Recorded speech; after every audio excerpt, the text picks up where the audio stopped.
back to where there was water. Indian wells up here in the area, up here where there were springs, so they had to separate and change their lifestyle a little bit. Then in 1862, the summer of 62, there was a measles epidemic that really annihilated a great number of the Cahuilla down here, especially the children. The second time? These are only the ones we know of. Then in the winter of 62-63 was a smallpox epidemic that hit Southern California that decimated probably more than half of the Southern California Indians were killed by that smallpox epidemic.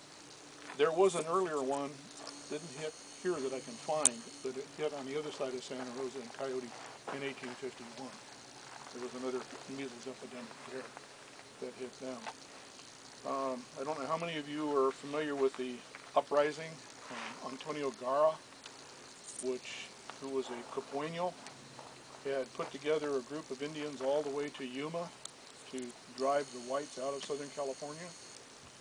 And in 1851, a Cahuilla chief, Juan Antonio, put down the uprising.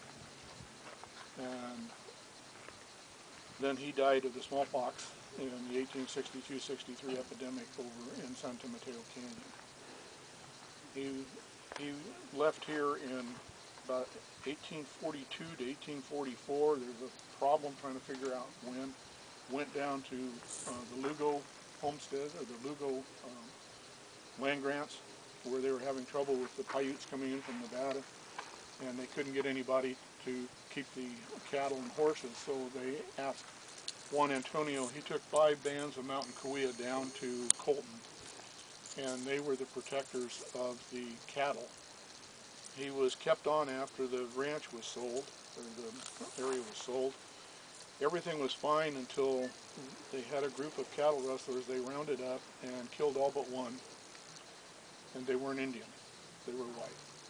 So that was the end of his ability to do anything, because it was okay for Indians to kill Indians, but it wasn't okay for Indians to kill whites, even if the whites were stealing the cattle and the horses. So that put a stop. So he moved his people up into Santa Mateo Canyon from the Colton area, and that's where he passed away. They did find his grave, because he had an engraved belt buckle, and it was buried with him, so they know that they found him.